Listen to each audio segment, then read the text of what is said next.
आज के प्रोग्राम में मैं एक और शख्सियत को बुला रहा हूँ, एक और हस्ती, एक और अपनी फील्ड में उन्होंने अपना नाम बनाया है, जगह बनाई है, शिष्य हैं उनके, गुरु है, खुद गुरु शिष्यों को सिखाते हैं, सहज स्मृति योग के फाउंडर हैं। तो आपने तो देख लिया होगा नाम, नंद किशोर जी। मैं उनको बुलाना चाहूँगा और अगर आप चाहो तो अभी मिला देता हूँ, मेरे साथ ही बैठे हैं नंद किशोर जी। बहुत बहुत नमस्कार आपको मुकेश। प्रणाम मुझे करना पड़ेगा, आशीर्वाद आपको देना पड़ेगा, क्योंकि मैं पिछले 40 सालों से आयुष्मान अखंड सौभाग्यवती कहता है। मुझे रियल आशीर्वाद अभी तक कोई देता नहीं, आप जैसे लोग दे सकते हैं मुझे।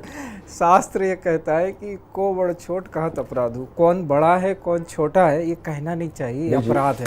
अपराध है? हाँ, जो हम जिसको बड़ा मान लें, हमें दिखे कि इसमें बड़प्पन के गुण हैं, वो भले छोटा सा बच्चा हो तो वो बड़ा है। हमारे यहाँ सनातन, आपके दिल ने स्वीकारा उसको। जी जी जी, जो चार हमारे यहाँ जैसे ब्रह्मा में सनत सनातन सनत कुमार हैं, तो सनातन हम अपने आप को कहते हैं। तो उसमें वो 5 वर्ष के बालक माने गए। अच्छा। हाँ, लेकिन उनसे लोग आशीर्वाद लेते हैं, प्रणाम करते हैं उनको कि इनकी उम्र तो सबसे ज़्यादा है।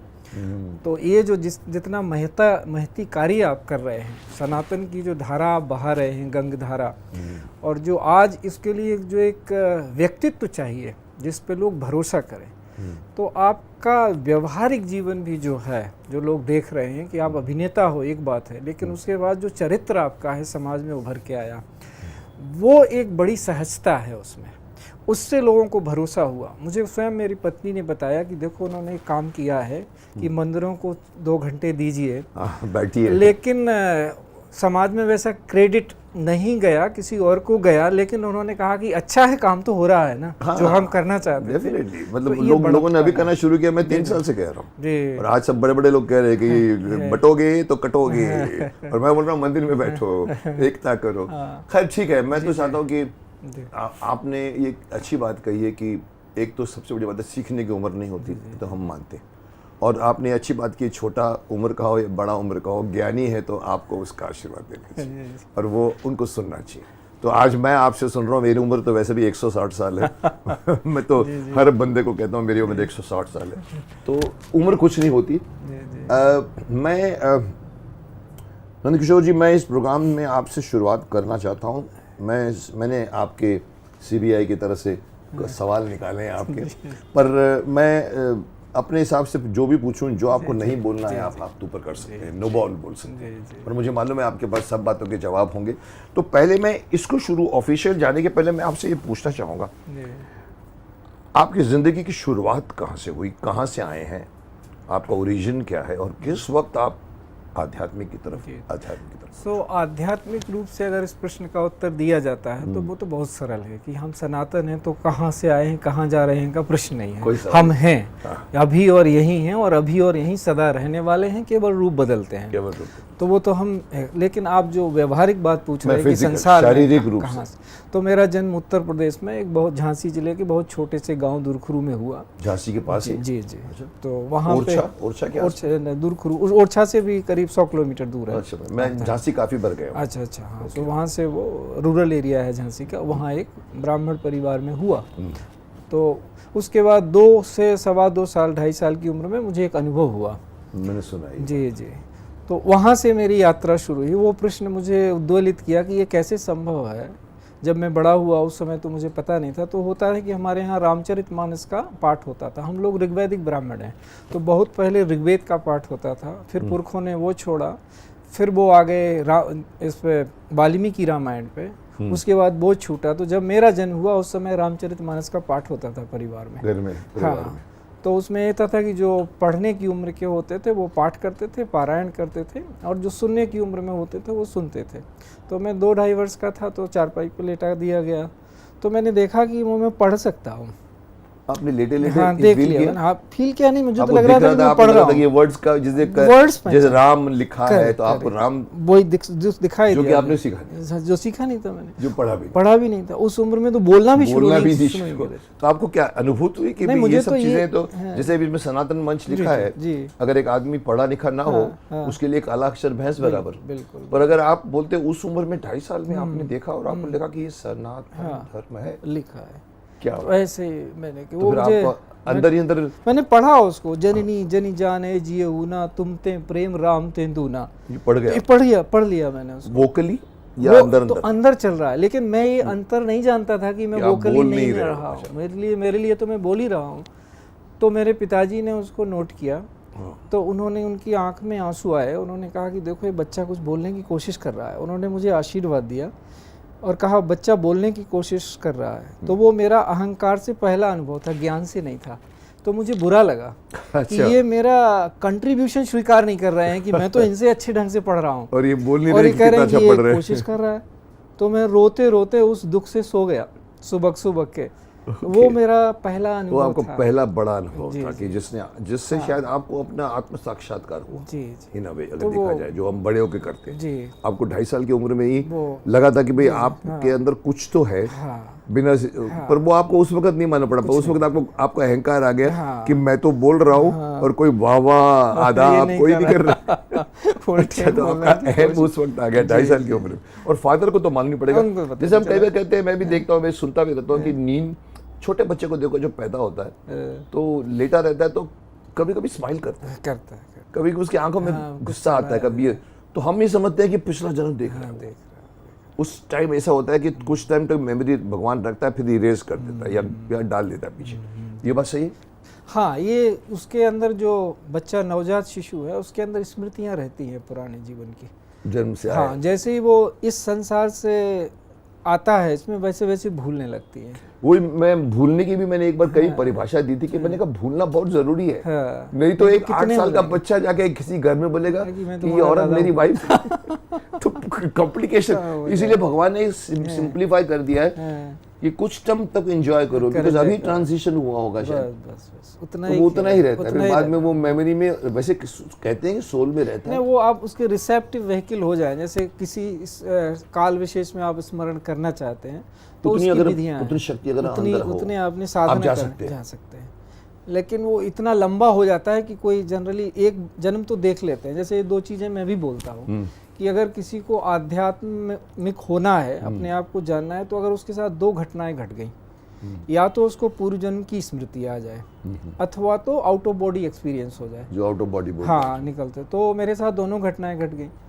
तो उसमें क्या होता है कि फिर आपका भरोसा अटूट हो जाता है। क्यों, क्या होता है उससे कि आपको अगर पिछले जन्म की स्मृति आ गई तो आपको ये स्पष्ट हो गया कि आप यहीं और इतने तक सीमित नहीं हो, तो मृत्यु भय समाप्त। आप छोटे से 2.5 साल के बच्चे नहीं हो, आप आत्मा, वो आत्मा का जो आगे जाके भूल रहा है, जो हमारी प्रॉब्लम हो रही है आजकल कि हम यहाँ से सहस्त्रार से नीचे आ जाते हैं। तो उस वक्त वो आदमी ऊपर है सोल के पास, बिल्कुल वही है वो, उसको कोई दोष नहीं आया।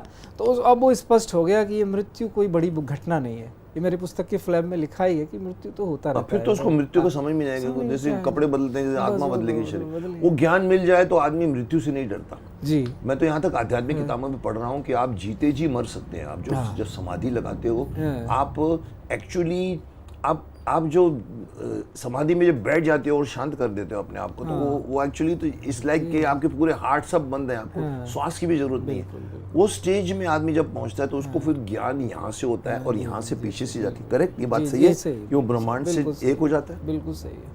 तो बॉडी में निशान भी छूटा हुआ है उस चीज का, बॉडी में निशान भी छूटा हुआ है यहाँ पे। हाँ, निशान। जी जी, ये मॉड्यूलर ऑब्लॉन्गेट है जो हम छठा चक्र बोलते हैं, जो बच्चों को मैंने शक्तिमान में सिखाया था। छठा चक्र आज्ञा चक्र है, वो खिड़की है एक तरह से जहाँ से पहली बार आत्मा अंदर घुसती है सांस, और यहीं से आप बाहर की एनर्जी ले सकते हैं। तो ये विंडो है। आप मुझे इसके बारे में थोड़ा और बताइए, क्योंकि मैंने अभी रिसेंटली सब चीज़ें पढ़ी हैं और मैं मानने लगा हूँ कि हमारे पास लिमिटेड एनर्जी है और बाहर कॉस्मिक एनर्जी है, हम उसको पकड़ सकते हैं, ले सकते हैं। तो उसमें ये होता है कि हम अपने आप को ऐसे, जैसे हमें कुछ समझाना होता है तो उदाहरण देते हैं कि हम अपने आप को घट की तरह समझें। घट मतलब घड़ा, ऐसा समझें।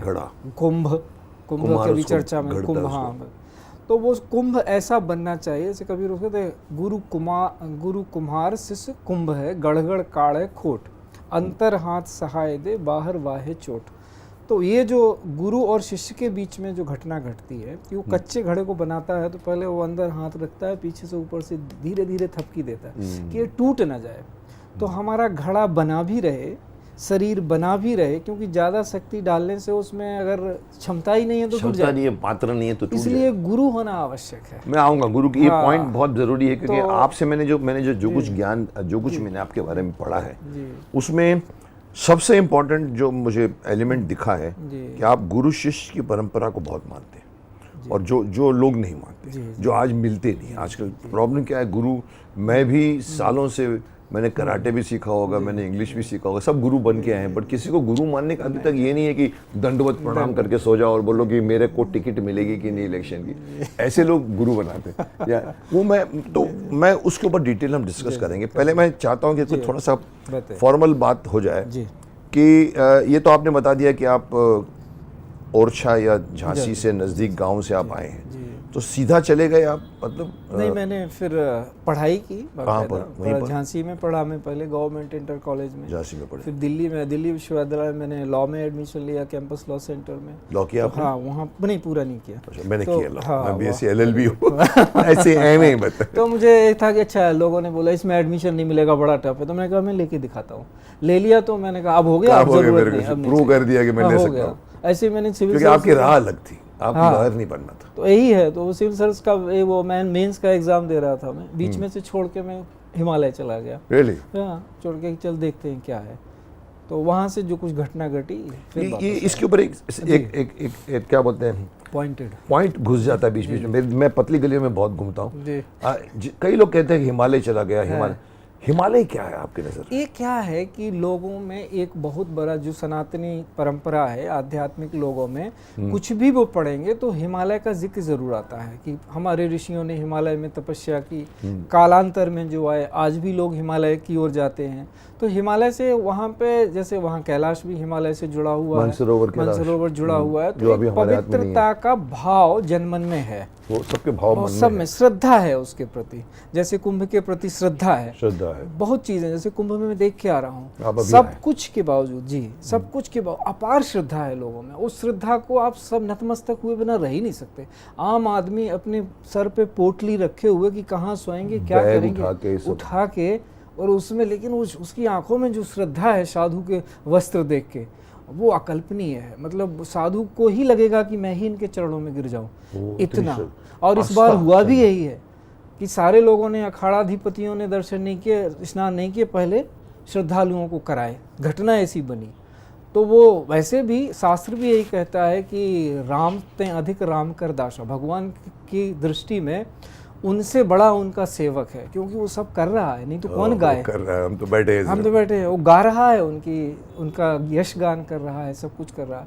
तो ये जो बात है कि हिमालय में क्या है, तो हिमालय के प्रति श्रद्धा है लोगों की। श्रद्धा मैं समझता हूँ, पर मैं अगर प्रैक्टिकल क्वेश्चन पूछूं, हर आदमी, मैं जब भी मिला हूँ, बड़ी बड़ी किताबों में ये कहता है कि जरूरी नहीं है कि आपको हिमालय में जाके करना है, आप घर बैठ के भी कर सकते हैं। ये बात, ये तरह संन्यास ईजी है, पर जब आदमी पहली बार हिमालय की तरफ मुख रुख करता है तो उसको हिमालय क्या दिखता है? आप लोग, मैं आपसे पूछूंगा, आप भी गुजरे, आपको मुझे एक सब वर्णन कीजिए कि पहली बार हिमालय जब आप देखते हैं तो क्या हिमालय के कंदराओं को ढूंढते हैं या गुफाओं को ढूंढते हैं, या वहाँ बने पड़े हैं, अखाड़े बने पड़े हैं, या लोगों के आश्रम हैं? जी जी, जो श्रद्धालु है वो तो सब देखता है और खुली आंखों से देखता है कि वास्तव में है क्या यहाँ। वो जाता है खुली आंखों से देखता है वास्तव में, अगर वो जिज्ञासु है। क्योंकि अगर जिज्ञासु नहीं, अंधविश्वासी है, तो कुछ और देखेगा, सेल्फी खींच के आ जाएगा, फोटो खींच के आ जाएगा। लेकिन जिज्ञासु देखेगा तो वो सब देखेगा कि है क्या यहाँ, किस लिए इतनी प्रतिष्ठा है हिमालय की। वहाँ की हवा में, वहाँ की हवा में बात है, और वहाँ एक पवित्रता का वातावरण तो है, मतलब वाइब्रेशन है वहाँ है, वो तो है। लेकिन ऐसा नहीं है कि वो घरों में नहीं है, घरों में पैदा किया जा सकता है, घरों पोल्यूट कर दिया गया। मेरे मित्र ने ही मुझे कहा कि अब आप सन्यास दीक्षा लोगों को दोगे तो सबको सन्यासी बना के हिमालय भेज दोगे क्या इस यंग एज? मैंने कहा मैं उल्टा करूंगा, हिमालय से लोगों को घरों में बुलाऊंगा कि यहाँ काम बैठ के करो, एक घर के कोने में। जी जी, तब उन्होंने कहा कि तब आप ठीक कर रहे हो। तो अभी इस वक्त बात निकली है हिमालय की, तो सिर्फ एक क्वेश्चन और डालूंगा, इस वक्त हिमालय की हालत क्या है?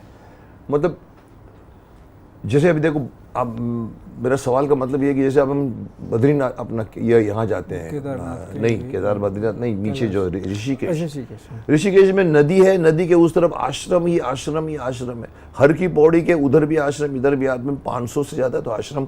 अगर आप निकलो गंगोत्री से नीचे ऋषिकेश तक आओ तो आपको जगह जगह आश्रम मिलेंगे।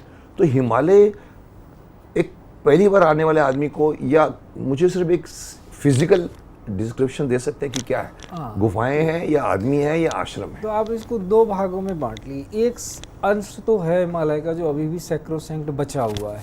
अच्छा, एक जब तक बचा हुआ है, और हम मनुष्यों को प्रयत्न करना पड़ेगा जितना कर सकते हैं। प्रकृति अपने आप को संभालती है, बट इतना कि वो सैक्रोसैंक्ट बचा भी रहे, क्योंकि मतलब उसको टूरिस्ट सेंटर ना बनाए, जो बना दिया बद्रीनाथ केदारनाथ में मरते हैं लोग धक्का धुक्की। क्योंकि ये दोहरी वो मानसिक आवश्यकता है। लोग एक तो जाना चाहते हैं, लेकिन जैसे जाना चाहिए वैसे नहीं जा रहे हैं। अगर आप पिलग्रिमेज के लिए जा रहे हैं तो फिर उस तरह से यात्रा कीजिए।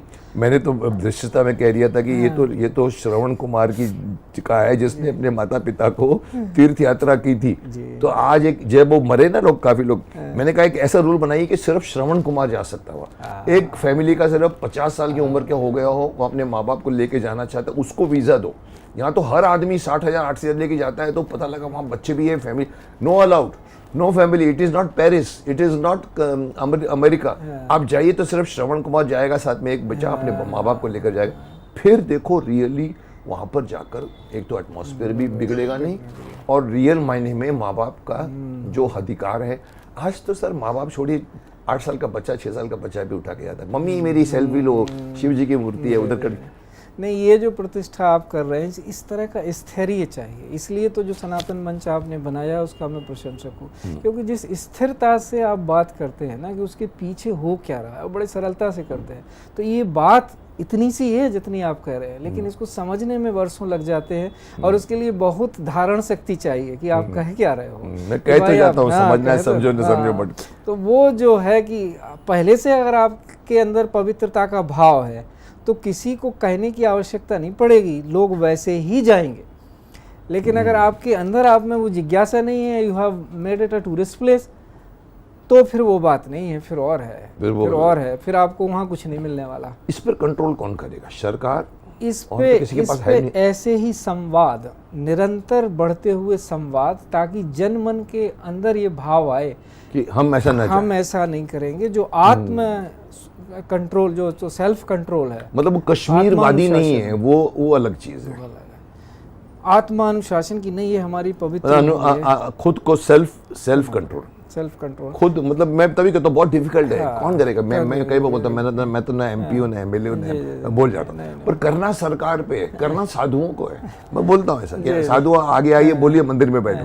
तो मैं अभी ये पूछूंगा कि करना सिर्फ सरकार कर सकती है, रूल बना दे, हम नहीं देंगे किसी को, क्योंकि अभी एक आदमी का 60-60 हजार रुपए चार्ज कर रहे हैं, मैंने पढ़ा उसमें। उसके बदले में वो राजस्व भूल जाइए आप, कम जाएंगे आदमी, फिर वो सेंटर में रहेगा। सरकार बहुत कुछ कर सकती है, सब कुछ नहीं कर सकती, तो सबको ही कर सकता है। वो सब कर सकते हैं, सरकार सब कुछ नहीं, कुछ और बहुत कुछ कर सकती है। तो उनको बारंबार याद दिलाना कि जनमन इस तरफ जा रहा है, आप इस तरह की नीतियां बनाइए। उसमें अगर वो कोताही करते हैं तो फिर जागृत लोगों को बोलना चाहिए। ये ऋषि मैं चाहता हूँ जागृत लोग किधर हैं?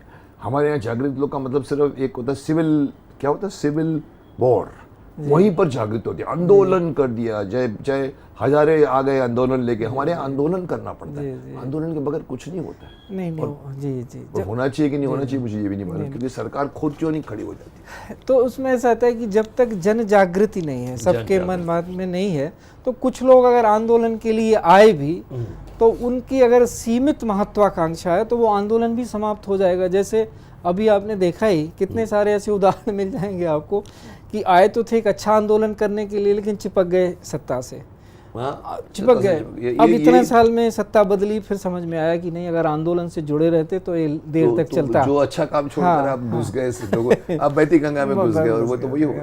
चलो, बहुत बढ़िया बात। इसमें भी एक सवाल आपसे पूछूंगा कि दर्पण फाउंडेशन क्या है आपका जी, और आप उसके फाउंडर हैं, और सहज स्मृति योग क्या है, ये दोनों अलग क्यों है? जी, तो सहज स्मृति योग अपने आध्यात्मिक पराकाष्ठा जो है कि एक मनुष्य के रूप में हम आध्यात्मिकता की जिस परम ऊंचाई तक पहुंच सकते हैं, वो वहां तक पहुंचने का मार्ग है, वहाँ सहज स्मृति योग वो मार्ग है, ये वो दृष्टि है, ये जिससे वहां तक पहुंचा जाता है, जिसको आप साधारण शब्दों में मोक्ष कह लीजिए कि जीव आइए हम आपको बताते हैं। ये वो बात है कि हम आपको रास्ता बताएंगे। हाँ, तो हम ये कहते हैं, हमने स्पष्ट बोला है कि मोक्ष जीते जी प्राप्त होता है, मृत्यु के बाद नहीं। हाँ, मृत्यु के बाद तो फिर आप सूक्ष्म लोक में चले जाओगे, फिर जन्म लोगे। तो मोक्ष प्राप्त करने का माध्यम है सहज स्मृति योग, आज की दिनचर्या के अनुसार, आज के युवाओं के लिए, और ये सारे विश्व के लिए है। एक किसी संघ, मजहब, रिलीजन और उसकी बात नहीं है पंथ की, ये सबके लिए है, सबके लिए, जो मनुष्य मात्र के लिए है। तो वो है सहज स्मृति योग, कि वो जीवन दृष्टि आपको प्राप्त हो जिससे आप मोक्ष को प्राप्त हो जाएं बहुत कम समय में।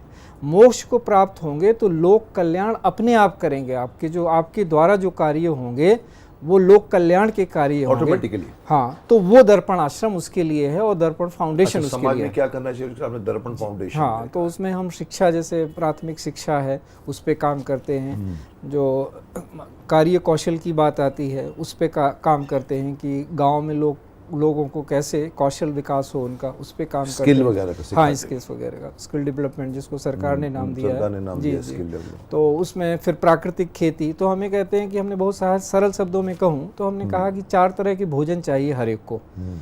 उनके शरीर के लिए शुद्ध आहार, मन के लिए शुद्ध आहार, चरित्र के लिए शुद्ध आहार जिसको सेल्फ कहते हैं अंग्रेजी में, स्वा, और आत्मा के लिए शुद्ध आहार। तो 4 तरह के 4 एंटिटी हैं हमारे अंदर, 4 एंटिटी हैं हमारे यहाँ। अध्यात्म में हमेशा चीज़ें 4 हैं ध्यान से देखने पे। तो वो 4 विभाग हैं, वो हैं सबके पास हैं। तो उनको अगर आप शुद्ध देंगे हर चीज़, तो आप स्वतः ही श्रद्धालु हो जाएंगे, स्वतः ही आध्यात्मिक हो जाएंगे। आपके विचार उसमें वो हो जाएगी, कंट्रोल हो जाएगी और आप सही सोचेंगे जो आप अभी तक गलत सोचते जा रहे हैं। तो खाना इफेक्ट करता है विचारों को? बिल्कुल करता है। जैसा होगा अन्न वैसा होगा मन। एक बहुत मोटी सी कहावत है, you are what you eat. ये किसी ने कहा था एक। तो आप वो बोलते हैं कि जैसा होगा खाना वैसा होगा मन। हाँ, जैसा होगा अन्न वैसा होगा मन। अच्छा, जैसा होगा। तो वो सही बात है कि जिस भाव से आपने पैदा किया, जिस भाव से पकाया गया, जिस भाव से परोसा गया, जिस भाव से खाया गया, सात्विक खाना बोलेंगे आप? बिल्कुल, सात्विक भोजन है वो, सत्य की ओर। और आजकल के लोग भटक के मतलब तामसिक खाना खा रहे हैं, राजसिक खाना खा रहे हैं। हाँ, तो कुछ मात्रा में राजसिक ठीक है, क्योंकि अध्यात्म की ऊंचाई पे नहीं तो हम क्रिएटिव नहीं कर पाएंगे, क्रिएटिव नहीं रहेंगे, बैठ जाएंगे, कर्म भी नहीं कर पाएंगे हम, तो थोड़ा नहीं कर पाएंगे। तो वो बैलेंस, संतुलन जो देते हैं, तो वो है सहज स्मृति योग। और उससे जो काम किए जा रहे हैं, जो लोग ट्रांसफॉर्म हुए हैं, जैसे लोग बैठे हैं, तो उसमें वो लोग जो क्रियाकलाप कर रहे हैं समाज में, वो दर्पण फाउंडेशन है। और जब उनको साधना करनी होती है तो दर्पण आश्रम है कि वहाँ पे आएँ, वो अपनी साधना करें और मॉड्यूल को आगे बढ़ाएं। ये है। तो वहाँ आप ये बेंगलोर में है? ये बेंगलोर से 100 किलोमीटर की दूरी पे 2-2.5 घंटे लगते हैं। तमिलनाडु में है बेसिकली, बट बेंगलोर के करीब है, दोनों के बीच में बॉर्डर पे। जी, बॉर्डर पे। तो इससे आप जुड़े हुए हैं, और कितने सालों से जुड़े हुए हैं? ये हमने 2018 में इसका 18 हुआ था। ओके, तब 6 साल हो गए। जी, तब से चल रहा है। Very good. तो आपने यही आपका लक्ष्य है जिंदगी का? मेरा तो ये लक्ष्य तो ये है कि कितने सारे लोग गुरु हम उत्पन्न कर सकते हैं समाज में। शिष्य तो हम बना नहीं सकते, क्योंकि हम अपने आप को गुरु नहीं मानते। गुरुतर बनाना चाहते हैं। गुरु से गुरुतर लोग होते चले जाएं। हाँ। क्योंकि वो खुद अच्छे हों पर उनको गुरु चाहिए। तो गुरु को तैयार कर रहे हैं आप? गुरु को तैयार करना, क्योंकि सबके अंदर वो भरा हुआ है। छोटे से छोटा भी गुरु कहलाता है और बड़े से बड़ा भी गुरु। गुरुत्व एक शब्द है जिसका मतलब फैलाव, फैलते जाना, इतना ज़्यादा बड़ा हो जाना। हर चीज़ उसी से आ रही है, इतना कि आप अनंत हो जाएं तो भी आपको और अनंत होने की रहती ही है। तो वो जो अवस्था प्राप्त हो जाए हर एक को, तो वो अपने आप ही लोक कल्याण के काम उनके हाथों होंगे। शांति, जितने भी हम इनको दिव्य विभूतियाँ कहते हैं, वो अपने आप उनके अंदर प्रस्फुटित होगी तो समाज में बिखरेगी। ये है। पर वो समाज में को मार्गदर्शन देगी?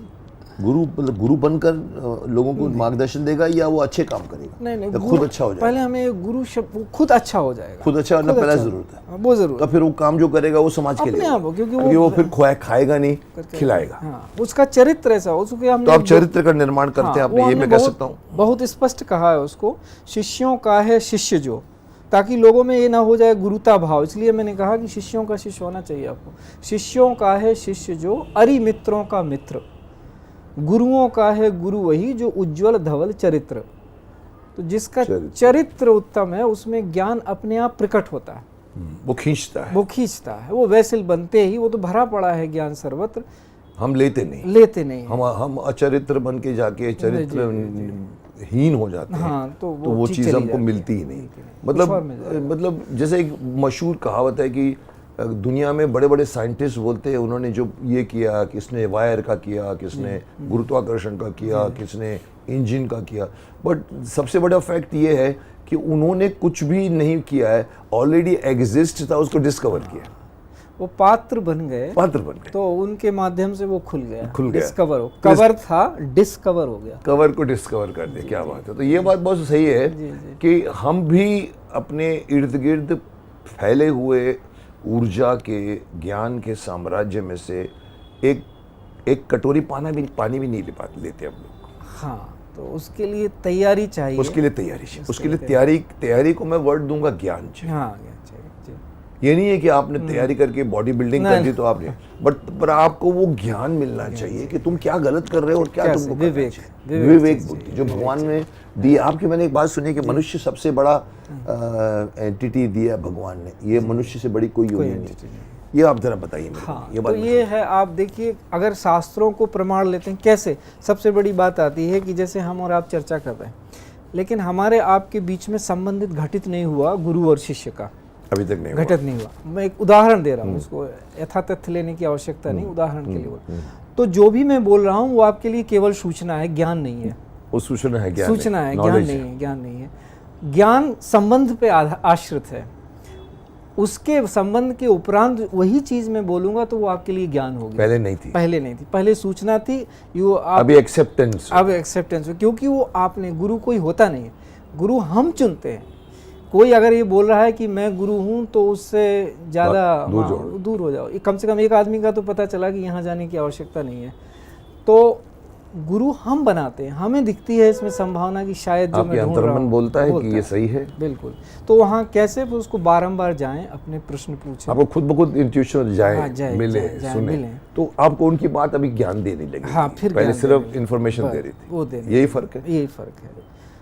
तो फिर वो जैसे जैसे हमें वो ज्ञान प्राप्त होता है तो फिर हम उसकी तरफ चलने लगते हैं, ये व्यवस्था है। और ये मनुष्य का, आपने कहा कि ये मनुष्य की योनि ही है, सबसे श्रेष्ठ है। मैंने इसीलिए कहा कि अगर जितने भी शास्त्रों का, मैंने ये बात इतनी लंबी इसलिए की कि आप भरोसा कैसे करेंगे कि मैं सच बोल रहा हूँ, इसका पैरामीटर क्या हो। मैं बोल दूंगा, कोई कुछ आके कुछ और बोल देगा, तो इस पे या तो आप गुरु को प्रमाण लेते हैं, अंतिम प्रमाण गुरु है, जो आपने ही ढूंढा है, क्योंकि गुरु की दृष्टि में उसका शिष्य सदैव परमात्मा होता है। गुरु कभी नहीं कहेगा कि मेरा शिष्य है, अगर वो कहता है तो वो गुरु नहीं है। शिष्य जाके जिसको लगता है कि मैं फलाने का गुरु हूँ, मैं फलाने का शिष्य हूँ, वो बोलते हैं। गुरु कभी नहीं बोल सकता, उसकी मर्यादा है, क्योंकि वो तो अपने आप को शिष्य मानता है, वो कहाँ गुरु बोलेगा। तो इसलिए वो केवल ये जानता है कि उसके दृष्टि, गुरु की दृष्टि में उसका शिष्य सदैव परमात्मा होता है। जिस दिन शिष्य की दृष्टि में गुरु परमात्मा हो जाएगा, उस दिन पूर्ण ज्ञानी हो जाएगा। उस वहाँ पे तब वो श्लोक बोल पाएगा, पूर्णमदः पूर्णमिदम्। उसके पहले बोलना व्यर्थ बोलना है, क्योंकि जब उसके अंदर आ जाएगी, हाँ अब पूरा हुआ, जो मैंने देखा था, वो जो मैंने अनुमान किया था वो सच निकला, तब वो पूरा हुआ। इसलिए हम कहते हैं कि सत्य तभी सत्य है जब वो सनातन हो। अगर कोई सत्य सनातन नहीं है तो वो आंशिक सत्य ही होगा। तो पूर्णता जो मनुष्य की मैं बात बारंबार कह रहा हूँ, ये मैं अपने नहीं कहते। आप मनुस्मृति में देखो, आप वेदों में देखो, आप रामायण में देखो, रामचरितमानस में देखो, सब जगह कहा है कि देवता इत्यादि अगर आप बड़े मान रहे हो तो तुलसी तो स्पष्ट कहते हैं कि इंद्रिय द्वार झरोखा नाना, तहाँ तहाँ सुर बैठे कर थाना। हमारे ही मनुष्य के अंदर सारे देवता विराजमान हैं उनकी इंद्रियों में, तो हमसे छोटे तो हो गए ना वो। सबके पास है। तो मनुष्य में ही केवल वो क्षमता है, और इसको वो अपने राम के माध्यम से कहलवाते हैं कि नर तन सम नहीं कबन्यु देहि। इससे अलग कोई, इसके समान कोई देह नहीं है। सारे देवता इसकी कामना करते हैं कि ये मनुष्य देह, और वो भी भारत भूमि में मिल जाए जहाँ अध्यात्म का ये भी है बिल्कुल है। चाइना में नहीं, रशिया में नहीं, भारत की बात करते हैं। भारत तो भारत इतना सौभाग्यशाली जगह है, मैं कई बार बोलता हूँ, भारत के नहीं, भारत से बड़ी कोई जगह नहीं है। क्यों नहीं है, होगी, शुरू से जो बनी है। बट एक इसमें सवाल मैं पूछना चाहता हूँ कि ये बात सच है कि गुरु शिष्य को ढूंढता है या शिष्य गुरु को ढूंढता है? हाँ, तो उसमें आपको ऐसे मैं प्रति प्रश्न के रूप में उसका उत्तर दूंगा कि गुरु अगर जिसको आप कह रहे हैं तो पहला उसका गुण है सर्वव्यापी होना। सर्वव्यापी, सर्वशक्तिशाली होना सेकेंडरी है, सर्वव्यापी होना पहला गुण है। और नहीं तो वो रिलीजन्स हो जाते हैं, फिर धर्म नहीं रहता, फिर एक तरफ हो जाए सांप्रदायिक मठ में चले जाते हैं। तो सर्वव्यापी है जो, तो सर्वदृष्टा है जो, तो वो उसके ढूंढने का क्या कोई औचित्य है कि वो ढूंढेगा? जिसको सब कुछ दिख रहा है सब जगह, वो क्या ढूंढने की जरूरत है? तो ढूंढने की क्रिया क्या वहाँ संभव है जिसको सब कुछ पहले से ही दिख रहा है? तो ढूंढने का मतलब ही नहीं, सब दिख ही रहा है। हाँ, तो ढूंढते तो वो हैं जिनको आवश्यकता है, सीकर्स, जो सीकर्स ढूंढते हैं। लेकिन मिलन तो होता है, ये जरूर है, ये मैं वही पूछ रहा हूँ, मिलन होता है, लेकिन पहचानना हमें पड़ता है, पहचानना पड़ता है। जैसे कि वो एक उदाहरण देके हम कहते हैं कि राम को हनुमान मिलते हैं, तो वो ये नहीं, उसका एक क्रम है, मानना नहीं चाहिए, पहले जानिए पहचानिए फिर मानिए, जानिए पहचानिए फिर मानिए। ऐसे नहीं कि हम तो मान लिया जी गुरु हैं, वो ज्यादा देर नहीं चलेगा, नहीं चलेगा। तो हनुमान क्या कहते हैं, प्रभु पहचान परेउ गह चरना, सो सुख हुमा जाए नहीं मरना, कि प्रभु को पहचाना हनुमान ने तो ब्राह्मण का वेश बना के गए थे और उनको पूछ रहे हैं कि आप लोग कौन हो, घूम रहे हो? तो कहते हैं मैं तो दशरथ का लड़का हूँ, मेरी पत्नी खो गई है, उनको ढूंढ रहा हूँ। तो उन्होंने कभी ये नहीं कहा कि मैं परमात्मा राम हूँ, ना सती से कहा ना हनुमान से कहा। सती ने परीक्षा ली तो उनके साथ दूसरे तरह की घटना घट गई, क्योंकि आपके बड़े की परीक्षा नहीं ले सकते। कैसे लेंगे जो आपसे सर्वव्यापी है और आप अपने आप को सर्वव्यापी देख नहीं पा रहे हो, तो कैसे लोगे? तो हनुमान ने सही रास्ता अपनाया, तो उन्होंने पहचान लिया। तो ऐसे ही मिलते तो हैं, कोई सीकर है तो उसके दरवाजे पे गुरु दस्तक देगा, और उल्टा भी कह सकते हैं कि कोई सीकर है तो जो सीकर है वो भी दरवाजे पे दस्तक दे, लेकिन पहचानने की जो चीज है वो प्रक्रिया लंबी है, वो लंबी भी है, और हमेशा उसका ऑनस सीकर पे है, गुरु पे नहीं है, क्योंकि गुरु के लिए तो सारे ही गुरु के सब है। आप आओगे, जैसे अभी दयानंद सरस्वती के बारे में कहा गया था कि गुरुओं को ढूंढ के 35 साल 25 साल की उम्र में, और उनको किसी को फिर गुरु ने पखंडी है या मंदिर पखंडी है, ये वो करते करते फिर वो अंधे जो योगी, अंधे गुरु उनको मिले। तो ये यही बात हुई है। जैसे इवन योगानंद जी के बारे में मैंने सुना है कि अपना जो सामने बैठे हुए सामने कहेगा कि तुम्हारे तो मैं 40 साल से वेट कर रहा था, तुम यहाँ पर कंबल में बैठ के यहाँ पर मेडिटेट कर रहे हो। तो ये भी होता है कि ये गुरु शिष्य मिलते हैं, प्रारब्ध मिलाता है उन लोगों को। वो तो शास्त्रोक्त भी है, अनुभवजन्य भी है, मेरा अपना अनुभव है, बहुत सारे लोगों का है, और कृष्ण और अर्जुन का तो जग प्रसिद्ध है, जग प्रसिद्ध है। नर नारायण का तो रिश्ता उनका ही है, वो बोलते भी है क्लियरली। भाई उसके पहले अर्जुन और कृष्ण रिश्तेदारी है ना, बुआ के लड़के हैं, बाद में बहन ब्याही गई तो एक और रिश्ता भी हो गया, लेकिन उन्होंने कभी ज्ञान नहीं दिया। ज्ञान कब दिया? जब अर्जुन ने कहा शिष्य ते हम साधि माम तम प्रपन्नम, मैं आपका शिष्य हूँ, आपकी शरण में आया हूँ।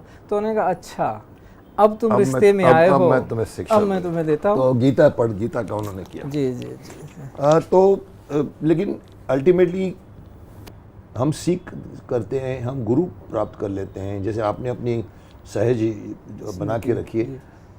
ज्ञान की क्या परिभाषा, क्या ज्ञान, एक अगर 2 लाइन में अगर हम बोले कि ज्ञान क्या, कौन सा ज्ञान हमको मिलता है? तो तत्व ज्ञान, परम ज्ञान तत्व ज्ञान को कहा गया है।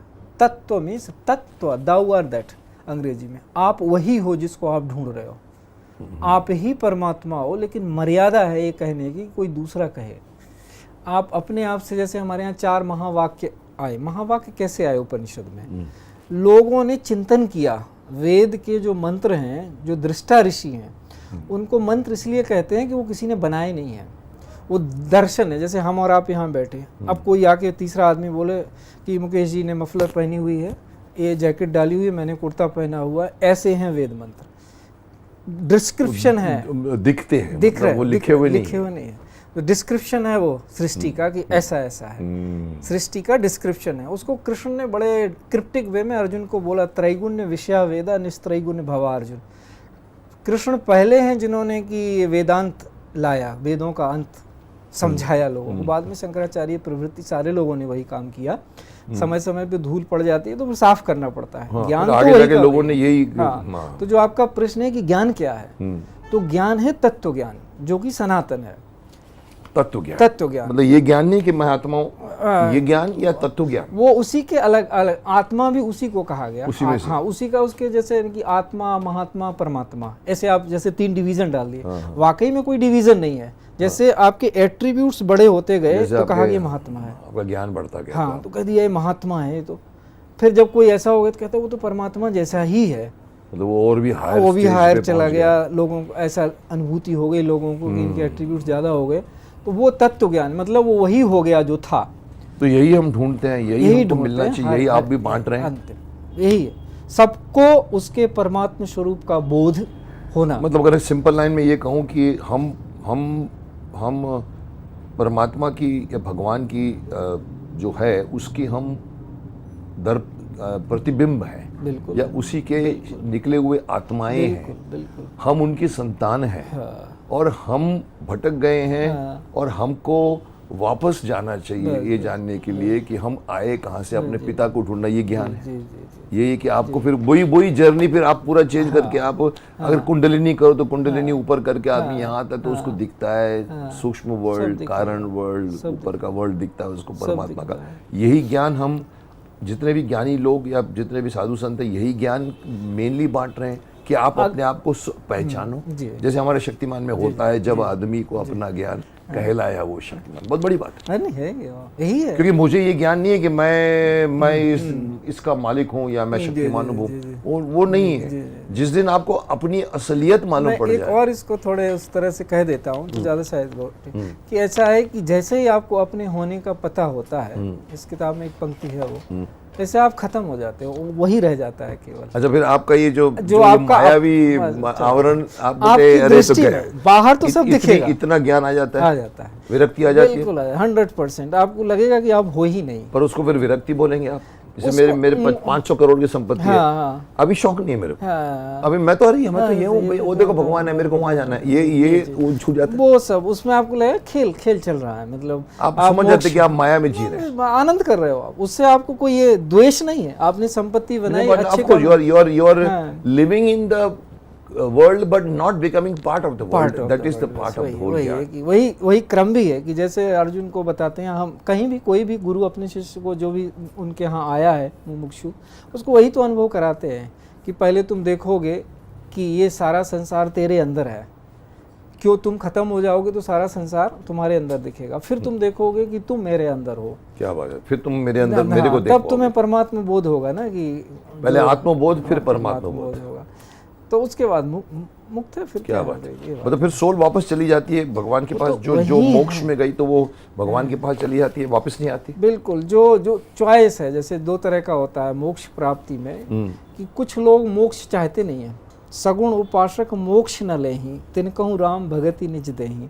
ये वास्तविक अनुभव है तुलसी का। क्यों कहते हैं कि नहीं, आप बार बार अवतार ले तो हम भी आएंगे आपके साथ बारंबार, हमें नहीं चाहिए मोक्ष, हमें मोक्ष नहीं चाहिए, वहाँ बैठ के आराम नहीं करना है। कुछ कहते हैं तो उसको एलेगोरिकली ऐसे के लिए, कुछ हमें मोक्ष चाहिए तो ठीक है, तुम मेरे ही इसमें आके एक रोम बन गए, हो गए, बात खत्म, तुम नहीं रहे, अब मैं ही हो गया हूँ, जो कुछ था सोई भया, अब कुछ कहा न जाए, पानी ही थे हिम भया, हिम है गया बिलाए।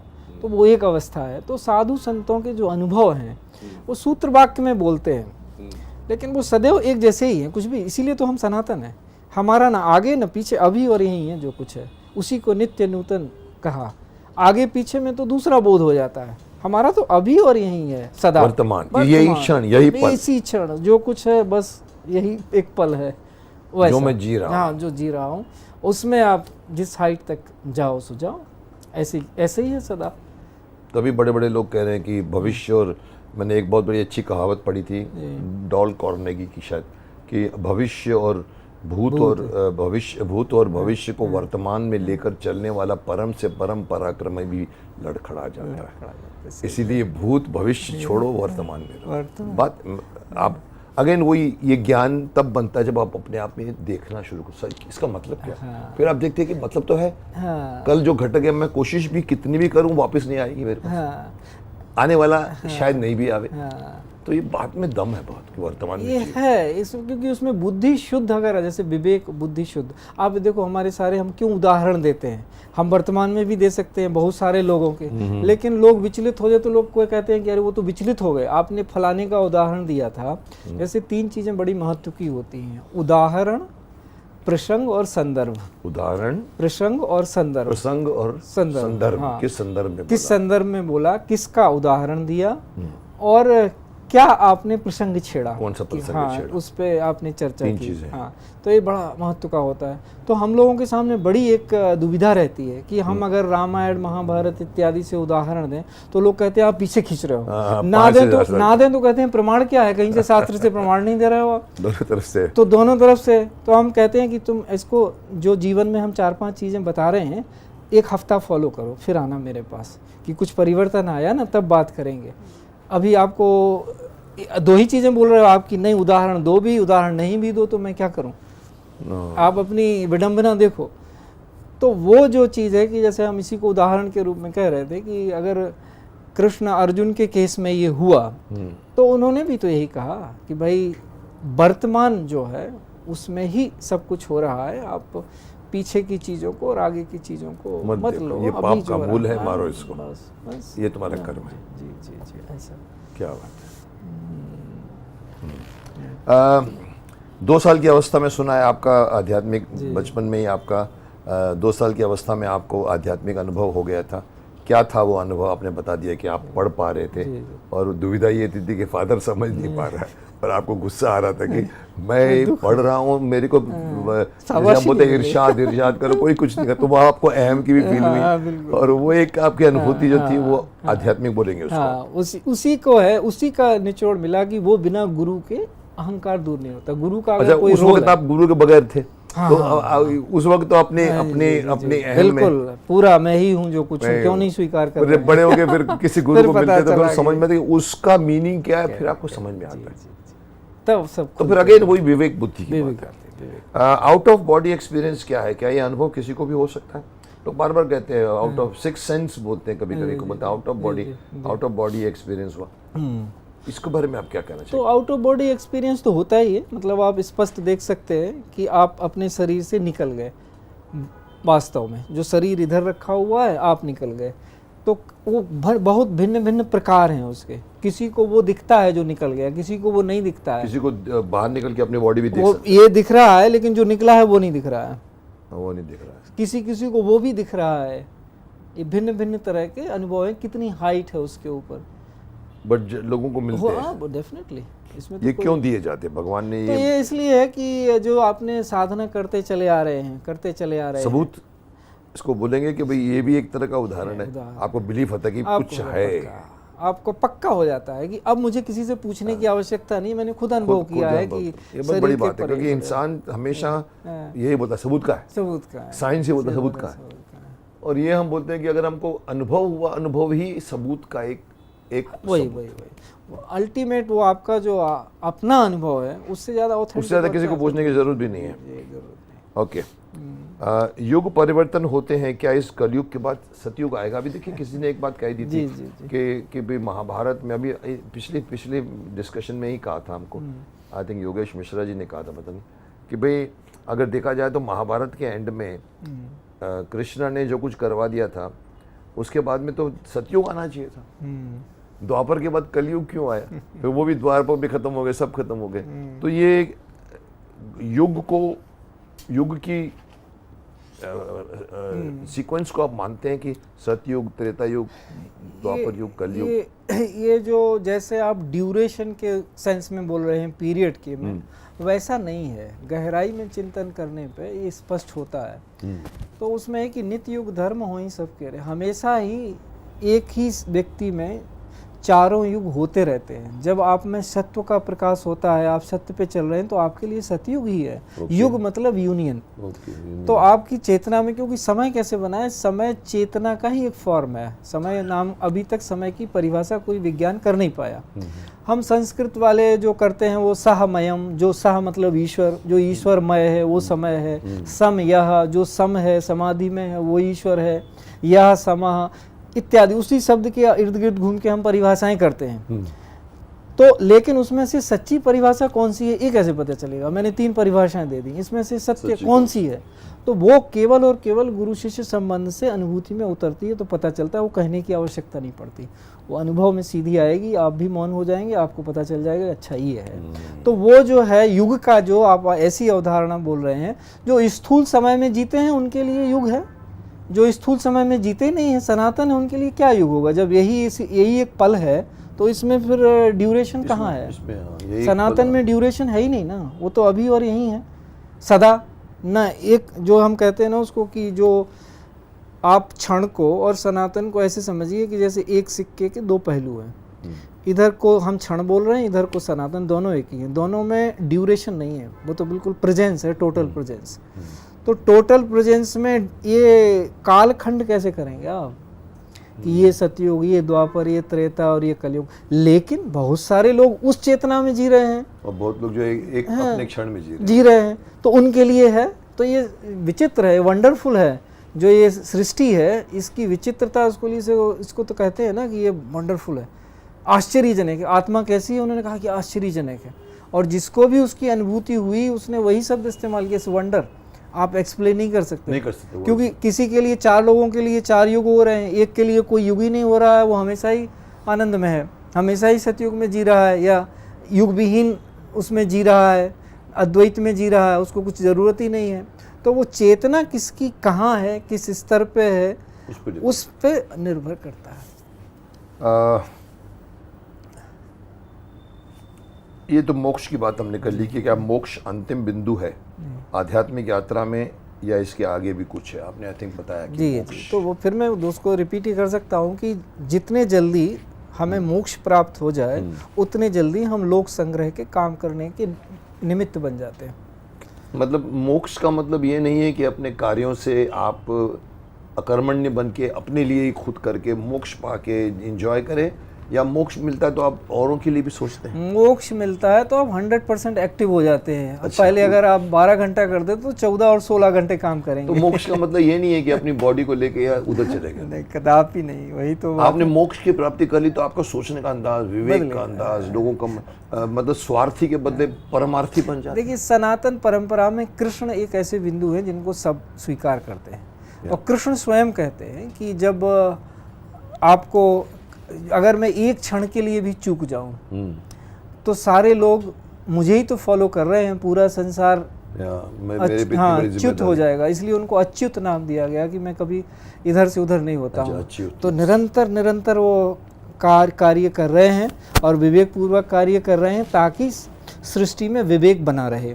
तो मोक्ष प्राप्त, क्या उनको मोक्ष नहीं प्राप्त हुआ कि वो निरंतर कार्य कर रहे हैं? एक जगह जाके किनारे बैठ जाते, क्या ज़रूरत थी कि वो महाभारत जैसे युद्ध में कूदते? तो वो जो चीज़ है वो तो मोक्ष प्राप्त के बाद आप लोक संग्रह के लिए करने लगते हैं। अब मोक्ष का मतलब लोग क्या समझते हैं? मोक्ष का मतलब जन्म मृत्यु के बंधन से छूट जाना, ये कॉमन मीनिंग, कॉमन तत्व ज्ञान को प्राप्त हो जाना, ये अलग चीज है। हाँ। और वो जो लोग कॉमन मैन समझते हैं कि मोक्ष का मतलब ये है कि मैं अभी नेक्स्ट टाइम में मैं गरीब अमीर के घर पैदा नहीं होगा, मैं ऊपर आराम करूंगा, मैं सूक्ष्म वर्ल्ड में आराम करूंगा। बट आपके हिसाब से मोक्ष का मतलब ये है कि आपके दिमाग में मोक्ष आ गया तो आपने अपने काम को 1000 गुना बेटर करने लगो, यही रहेगा। हाँ। फिर वो नहीं रहेगा कि मैं जाके ऊपर जाके सो जाऊं। हाँ। ये बात है मोक्ष का मतलब। हाँ, मोक्ष के भिन्न भिन्न डिग्रीज में होता है। जैसे हम आपको 4 शब्द देते हैं तो उससे थोड़ा सा क्लियर हो। जैसे हमने एक शब्द बोला कि स्वतंत्रता, फ्रीडम, स्वाधीनता, इंडिपेंडेंस, और एक आप समझ लीजिए कि जिसको हम साल्वेशन कहते हैं, मुक्ति, और एक मोक्ष, लिबरेशन। क्या अंतर है चारों में? तो आप किसी से भी पूछें कोई अंतर बता नहीं पाएगा। तरह तरह की चीजें बोलेंगे, बोल नहीं पाएंगे, अनुभूति से जान जाएंगे। जैसे कहा कि भाई फ्रीडम फ्रॉम डिजीजेस, तो स्वस्थ हो गए। जिसको डिजीज नहीं है, फ्रीडम हो गई उसको डिजीज से।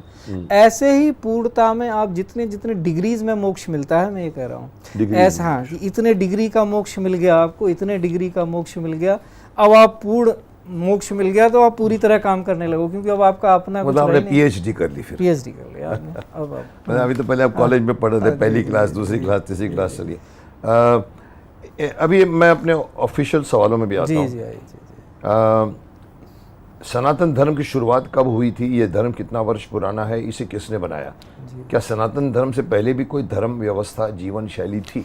एक प्रश्न उठता रहता है बार बार जी जी जी जी कि आप क्यों कहते हो सनातन सनातन, आप हमसे पहले हो, हम आपसे पहले हैं, ऐसी लोगों की। तो पहले तो एक जो सामान्य चेतना का स्तर है लोगों का समझने का, तो वो उसको ऐसे गिनते हैं कि जैसे कोई रिलीजन है, कोई मजहब है, कोई पंथ है, ऐसे ही एक धर्म कितने है, साल पुराना है? कितना साल पुराना है। वो यथार्थ दृष्टि नहीं है। यथार्थ दृष्टि होती है सनातन से शुरू। तो मैं कहता हूँ कि सनातन धर्म वास्तव में सनातन गुरु शिष्य परंपरा पर आश्रित है। गुरु शिष्य परंपरा। हाँ, पहले जो जैसे आप सैद्धांतिक रूप से देखो, हमारे यहाँ क्या है, दृष्टि से देखो, आप विवेक से देखो, तो हमें कहा गया कि एकोहम बहुश्यामी, मैं अकेला ही हूँ, मैं ही बहुत हो गया। तो जो भी निकला होगा उसी से निकला होगा, उसी का अंश होगा। तो कोई अलग कैसे हो सकता है? और वो सदा है, तो उसमें हम वैल्यू कैसे डाल सकते हैं कि ये फलाने टाइम से शुरू हुआ है? वैल्यू डाल सकते हैं हम केवल सृष्टि में। सृष्टि हम कह सकते हैं कि इतने अरब वर्ष पहले शुरू हुई है, लेकिन अस्तित्व तो अस्तित्व ही है, वो तो सदा वर्तमान है। तो उसी को सनातन कहते हैं। और धर्म हम स्पेसिफिक रिलेटिव लेते हैं कि मनुष्य का धर्म, प्रकृति का धर्म, जैसे एलिमेंट है, आकाश का धर्म खुलापन है, धर्म है। जो वो धारण कर पा रहा है तत्व वो वही है। आकाश आकाश है क्योंकि वो खुला हुआ है, जल है, वही धर्म है उसका, वही मानव मानव है। तो सबसे बड़ा धर्म तो मानव धर्म है। इसलिए मनुस्मृति कहती है, लोग इतने सारी चीज बिना पढ़े बोलते हैं। मनुस्मृति कहते हैं मनुर्भव, मानव बनो, पहले मानव तो बनो, उसके बाद देखो क्या। तो हम सहज स्मृतियों में बहुत स्पष्ट कहते हैं कि आप सही से जाओगे तो पहली अनुभूति आपको प्रेम की होगी, कि प्रेम अगर आप में नहीं, हट जाएगा, घृणा हट जाएगी। दूसरी अनुभूति आपको धर्म की होगी। तो धर्म कैसे परिभाषित किया? हमने कहा कि केवट कुंती द्रौपदी इन जाना कछु मर्म, धर्म प्रेम का कर्म है, कर्म प्रेम का धर्म। तो जो प्रेम से किया गया कर्म है वही धर्म कहलाता। प्रेम से किया, हाँ, प्रेम के भाव में जो किया गया वो धर्म है। तो धर्म पर आप काफी समय तक चलेंगे तो सत्य का बोध होगा आपको ऑटोमेटिकली। हाँ, बोध वो आप इवॉल्व हो रहे हैं, अब आपके लिए बाहर कुछ नहीं रहा, अंदर हो गए आप। अब आपको सत्य का बोध होगा, भले ही आप एक्सप्लेन कर पाए या ना कर पाए, लेकिन बोध होगा आपको कि ये है सत्य। और आप जितने उस पर चलेंगे उतना ज्यादा वो आपको और प्रकट करेगा कि अच्छा ये तो पात्र है, तो वो इसको तो ये और ग्रहण के लायक है, ग्रहण के लायक। तो वो उसका हम कहते हैं ना, अर्हता, योग्यता, पात्रता और अधिकार। अर्हता मीन्स क्वालिफिकेशन, फिर उसमें पात्रता आई, योग्यता आई, फिर पात्रता आई, फिर उसको अधिकार आ गया कि अच्छा ये आदमी इसका अधिकारी है। जैसे हम कहते हैं कि भगवान से तो हम संतान हैं, तो हम तो भगवान से भीख नहीं मांगेंगे, हम तो अपना हक मांगेंगे। सो दैट बिलीव, दैट ज्ञान comes when you go deep, क्योंकि वो उसका अपना कुछ बचा नहीं ना, वो लोक कल्याण के लिए आ रहा है उसके पास। आई थिंक इसमें सबसे बड़ी बात जो मुझे समझ में आ रही है वो ये है कि द मोमेंट यू रियलाइज कि you are from the image of God, God ने अपने अंदर से आत्माएं भेज दी हैं, 7 अबज बोलो या दुनिया भर, जाओ नीचे मनुष्य जाओ, देखो मैं देखना चाहता हूँ, ये माया है। तो उसमें वो हर अंश होने की वजह से इनका भी डीएनए उनका भी डीएनए सेम है। जैसे एक अच्छा एग्जांपल मैंने पढ़ा किसी किताब में कि सागर की लहर सागरी है, उसके पानी को उठाओ और पूरे ओशन के पानी को उठाओ, उसको तोलो, उसके अंदर गुण देखो। ये छोटी सी पानी का एक 25 टन पानी आया, लीटर पानी आया, चट्टान पे टकराई, पर वो हमको दिखती है, हमको ओशन नहीं दिखता। पर अगर वो लहर समझ ले कि मैं तो वो हूँ, फिर वापस जाके मिलती है उसको। हम लोग आत्मा बन के आ गए हैं, पर हमको मालूम नहीं कि पीछे भगवान है, उसी के जितनी पावर है मेरे अंदर भी है। हम वो शायद ज्ञान, उसी को आप ज्ञान बोलते हैं कि तत्व ज्ञान है। फिर आपको मालूम पड़ेगा कि मैं वही सब कर सकता हूँ जो भगवान कर सकता है, तो फिर आप प्रकृति के साथ एक हो जाओगे।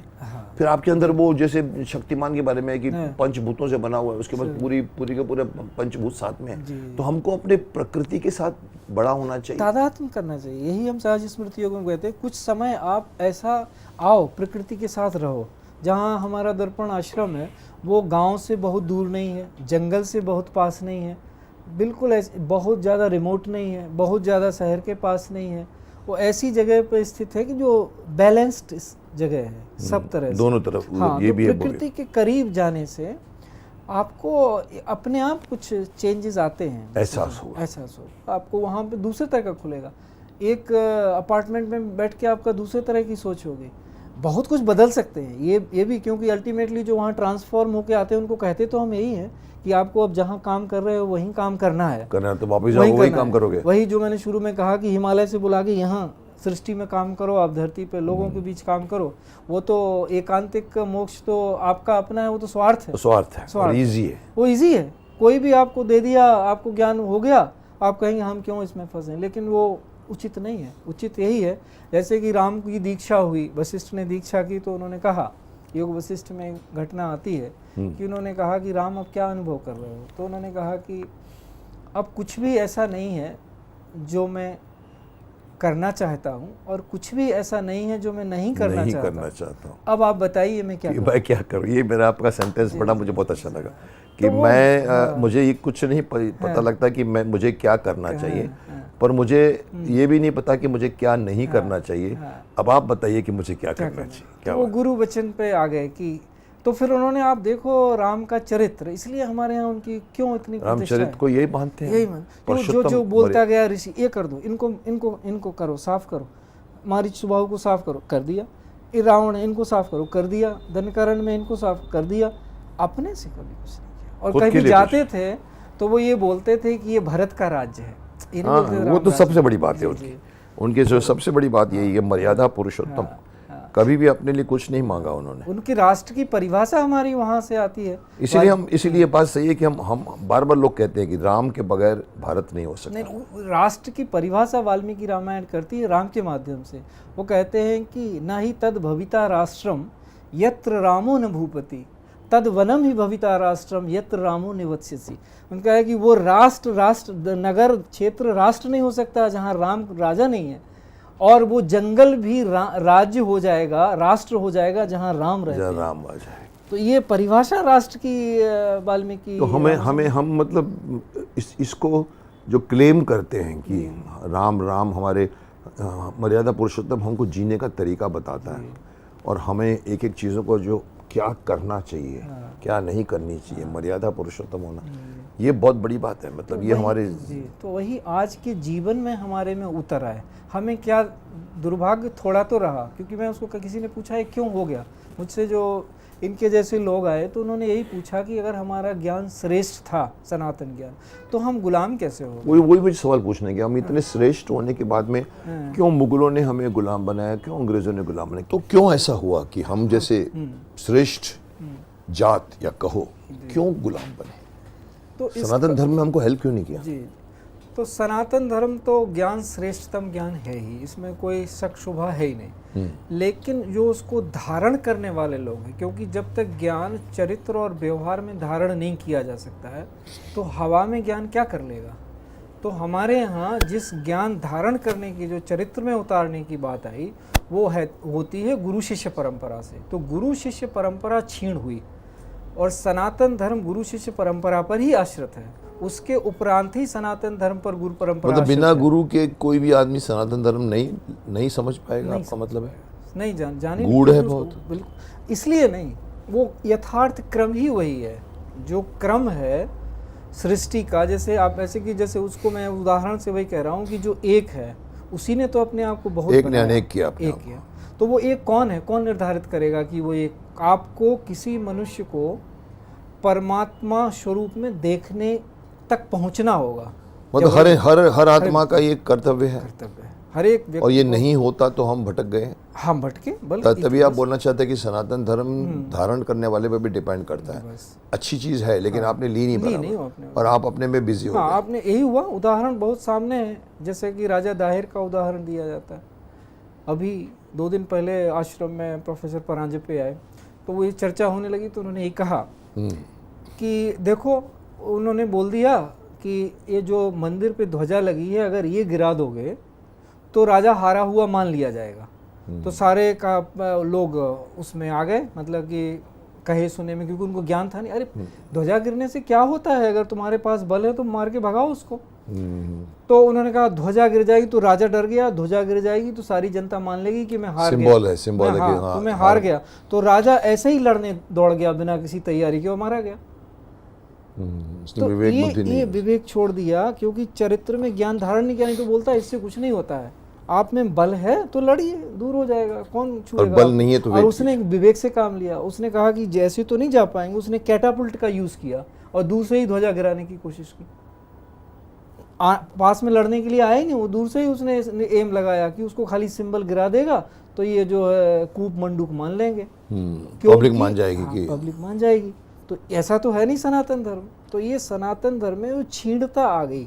अच्छा, सोचने का तरीका बदल गया। तो जो अगर वो चरित्रवान होते तो वो कहते इससे कुछ नहीं होता है, आप आराम से लड़ो, जीत जाओगे, इसमें डरने की आवश्यकता नहीं है कि किसी ने ध्वजा गिरा दी तो आप हार गए। और ये आप देखो ग्रीक के समय में भी हर समय में होता था, राजा अपनी ध्वजा लेके चलते थे और वो एक सिंबल माना जाता था। वो ये कहते थे कि तुम्हारे देवता पराजित हो गए अगर तुम्हारी ध्वजा गिर गई तो। ये बात तो वो बन गया अंधविश्वास।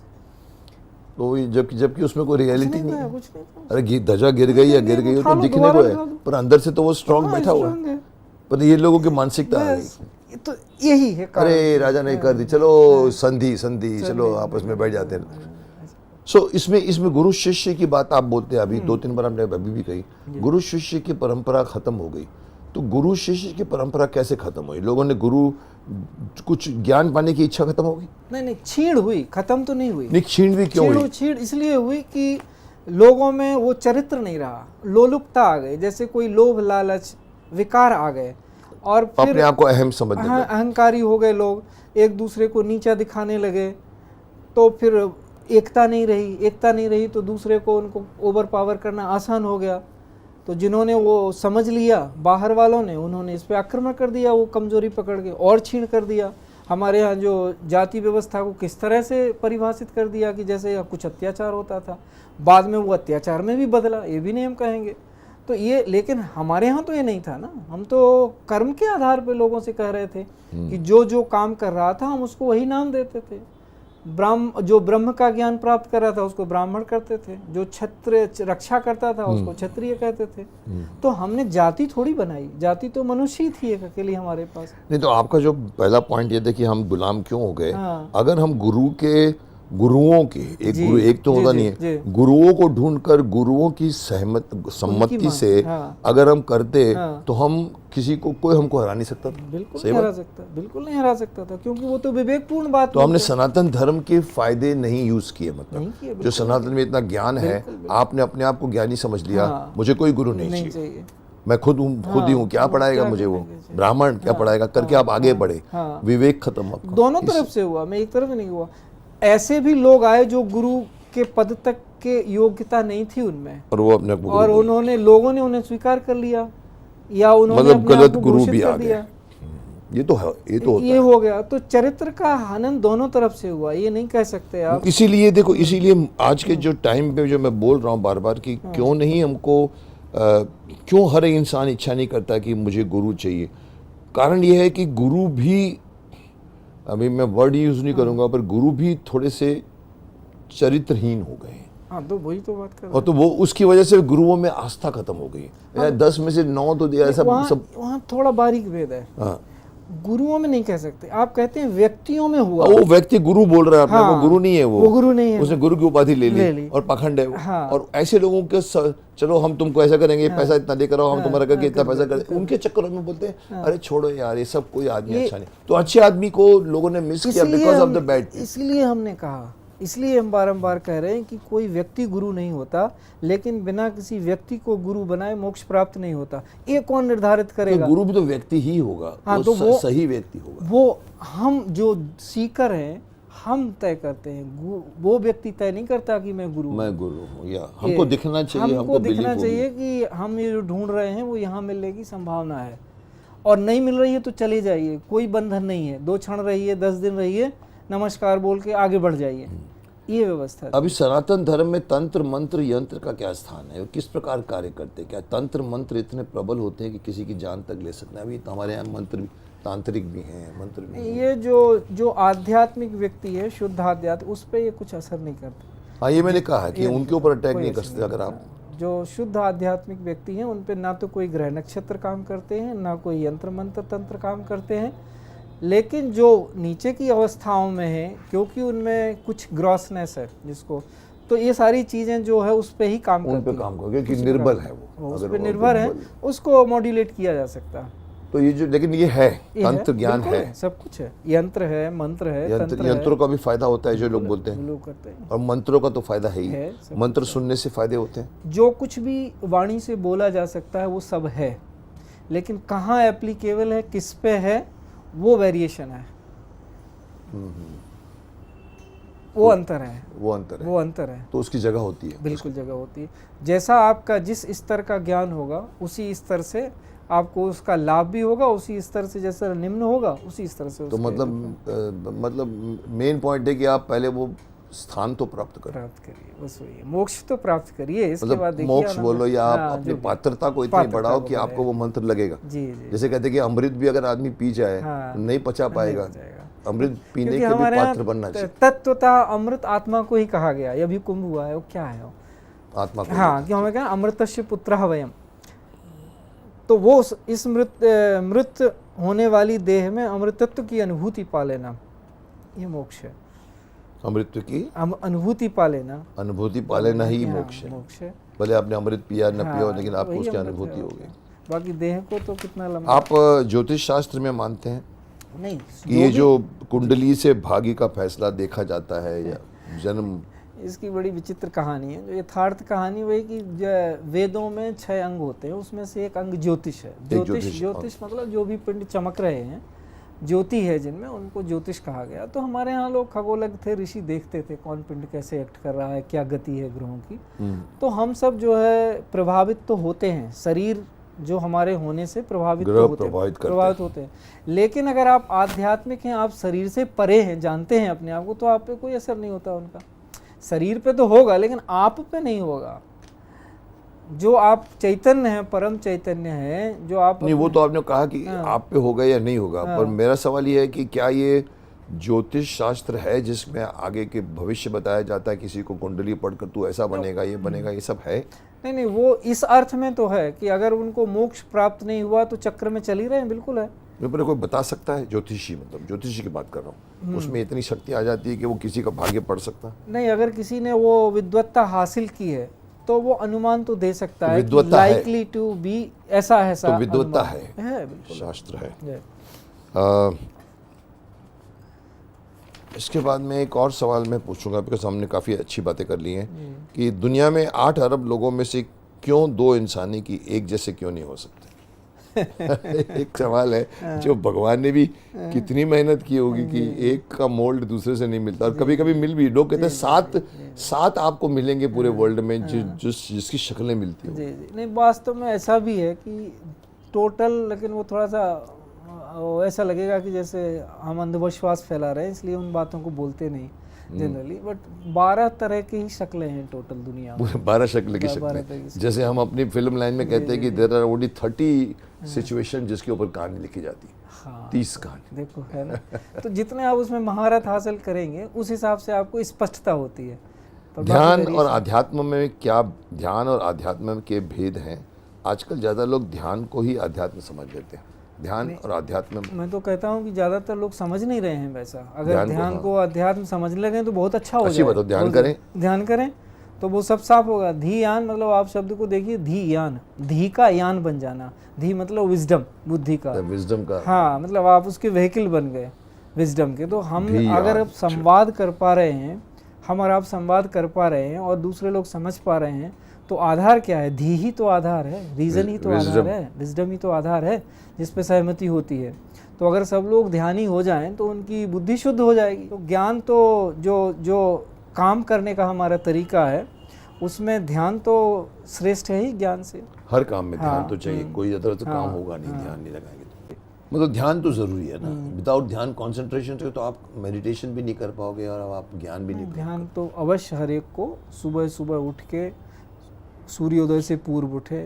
थोड़ा ये युवाओं के लिए हम स्पेशली कह रहे हैं कि वो जो है सुबह अगर उनकी दिनचर्या ऐसी बनाए कि सूर्योदय से पूर्व उठे और थोड़ा सा ध्यान करें, बैठें, ध्यान करें मतलब बैठें तो कम से कम ध्यान अपने अंदर देखिए, आंखें हाँ, बंद, देखें, कान बंद, सब बंद। देख करके आरंभ करें। एक प्रक्रिया है। ध्यान तो वास्तव ये में शुरुआत है। हाँ, वास्तव में ध्यान तो बिना गुरु के होता नहीं। बिना गुरु हाँ, को तो फिर कहाँ हाँ, correct तरीका ध्यान मूलम गुरुर मूर्ति, श्लोक बोलता है। पूजा मूलम गुरुपदम, मंत्र मूलम गुरुर वाक्यम, मोक्ष मूलम गुरु कृपा। तो ध्यान का मूल ही गुरु से है। तो वो तो है, लेकिन कम से कम एक रिलैक्सेशन तो आरंभ करें, उससे तो कुछ आरंभ तो हो। नहीं, आपकी ये बात मुझे समझ में आ रही है कि हम कहते हैं कि हमारी बीमारी के लिए हम डॉक्टर के पास जाते हैं, डॉक्टर के बगैर हम दवाई नहीं लेते। क्या लूँ, कौन सी दवाई लूँ, अच्छा तो ब्लू ले ले, काली ले ले, वो ले ले, हम मान लेते हैं। हम सिर्फ इसमें डॉक्टर ढूंढते हैं, पर जब हमको आध्यात्मिक बातें आती है तो उसमें गुरु क्यों नहीं ढूंढते? यही विडंबना है।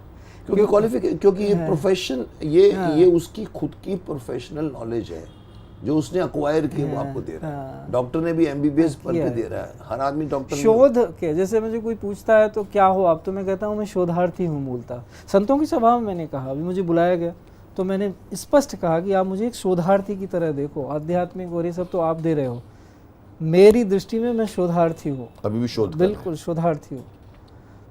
शोध कभी शोध सब चल रहा है, निरंतर शोध, उसी से शुद्धता आती है। चलिए, बढ़िया है आपकी बातें। मैं तो कहता हूँ कि अभी तो बहुत कम बातें हुई हैं और बहुत सी बातें आपके अंदर हैं जो मैं निकलवाना चाहूँगा। अगली बार भी मैं आपको कभी न कभी तकलीफ दूंगा तो और बातें करेंगे। इस वक्त मैं सिर्फ ये पूछूंगा कि आप कुंभ मेले में होकर आए हैं, आप कितने दिन रहे हैं? आप वहाँ पे हम 12-13 दिन रहे करीब। कैसा, क्या हालत है वहाँ पर जो ये इतनी बातें कर रहे हैं? कि देखिए, कुंभ एक अद्भुत अनुभव है। नटशेल में अगर एक वाक्य में कहना हो कि तो कुंभ अद्भुत अनुभव है। इतनी श्रद्धा से भरे लोग आते हैं पूरे विश्व से, और सबके अंदर श्रद्धा है। कोई कुछ कर रहा है, कोई कुछ कर रहा है, भिन्न भिन्न प्रकार के लोग हैं, लेकिन सबके बीच में एक क्यूरियोसिटी है, एक श्रद्धा है कि हाँ ये जगह है जहाँ पे हमें। तो वो श्रद्धा से उस समय चेतना में बहुत सारे परिवर्तन पूरे विश्व के लिए किए जा सकते हैं। और मैंने ये बात स्पष्ट कही कि यहाँ से जो अब वैश्विक नैरेटिव तय होगा वो पूरे विश्व की दिशा बदलेगा। भिन्न भिन्न लोगों ने भिन्न भिन्न तरीके से उसको इम्बाइब किया है, लेकिन कुंभ का जो वाइब्रेशन है वो अद्भुत है।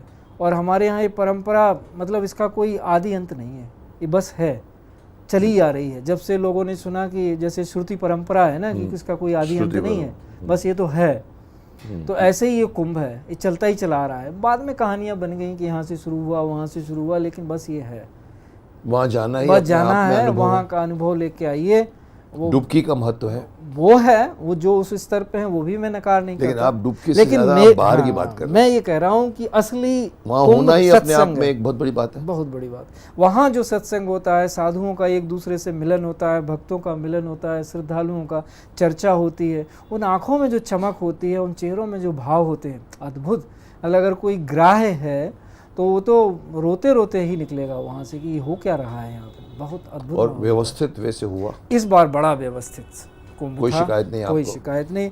और इस तरह के जो आयोजन होते हैं उनको और व्यवस्थित करना चाहिए, लोगों करना ही पड़ेगा, इतना बड़ा चाहिए, और उत्तम, मतलब सब तरह से व्यवस्थित था। तो मतलब आप जो इस सरकार को आप 10 में से अच्छे मार्क्स देंगे? सरकारों की बात ठीक है, मतलब वो लोग कर रहे हैं, पूरे के पूरे व्यवस्थित कर रहे हैं। हाँ, मैं ये जरूर कहता हूँ कि मत अवश्य देना चाहिए, जिसको भी आप चुने, मत अवश्य मत देना चाहिए। बट अगेन वही है कि मैं ये क्रेडिट नहीं दूंगा सरकार को कि आपने 45 करोड़ लोगों को इकट्ठा किया है। नहीं सर, नहीं, वो अपने आप इकट्ठे। वो मैं आपसे 100% सहमत हूं। पिछली बार 3 करोड़ थे, अभी हमारे 45 करोड़ हो गए। आपको श्रेय जाएगा उन 45 करोड़ को व्यवस्थित करना, वो श्रेय देना ना हमारे जाए, वो श्रेय देना चाहिए। और वो बाकी हमारी आस्था है, ये देश आस्था पे चल रहा है। पूरे संसार से मुकेश जी लोग आए, संसार से, पूरे संसार से लोग बड़े अभिभूत हो गए वहाँ पर आके, उन्होंने जो माइक पे बोले हैं, जी, तो उनको अच्छा लगा होगा। बिल्कुल बिल्कुल, सारे लोग। तो ये तो खैर ये लोग अलग अलग इंटरप्रेट करते हैं कि हमारी एकता की निशानी है। अभी देखो हम एक हैं क्योंकि हम 40 करोड़ एक हैं। साहब वो 40 करोड़ एक पूरे साल भर करके देखो, ओ ज्ञान के यहाँ तो आ गए, आप मिल गए, फिर बोलते हैं कि ये हमारी एकता की निशानी है। साहब लेकिन यही एकता की निशानी आप 26 फरवरी लास्ट है, शायद मैं जाऊंगा वहाँ, बता रहा हूँ आपको, वहाँ पर उसके बाद 27 फरवरी के 28 फरवरी, उसके बाद क्या? जी। तो वो 40 करोड़ लोग चले गए। हाँ, तो पर आस्था है, उसको इस्तेमाल कीजिए, उनको अच्छा काम दीजिए, उनको अच्छा डायरेक्शन दीजिए।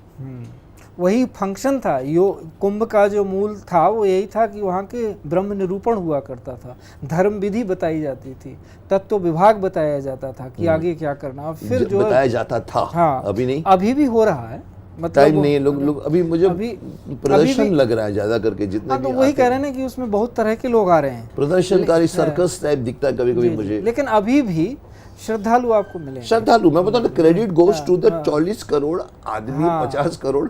मैं क्रेडिट उन एक आम आदमी को दूंगा जो बिस्तर के उठाकर यहाँ पर लेकर आ रहे हैं। कहाँ सोना है उनको मालूम नहीं, इतने धक्का धुक्की में। वो श्रद्धा, उसी को मैं समझता हूँ सनातन धर्म पे। हाँ, वो मानवता में जो वो श्रद्धा, क्योंकि उसको आप जब एक बार दर्शन करते हैं उस श्रद्धा का, तो आपके अंदर उतरती भी तो है वो कि नहीं, लोगों में श्रद्धा है। हाँ, वो अच्छा लगता है तो आपको। वो एक बहुत चलिए, मैं हर शुरुआत का कहीं ना कहीं एंड भी होता है, या कॉमा भी लगता है, पॉज भी लगता है। यहाँ हम कॉमा पॉज देंगे। मैं सिर्फ एक, अगर आप दो लाइनें या कुछ लोगों को, किसी को अपनी तरफ से कोई मैसेज देना चाहें आम आदमी को अपने अनुभव से, तो कुछ क्या बोलेंगे आप?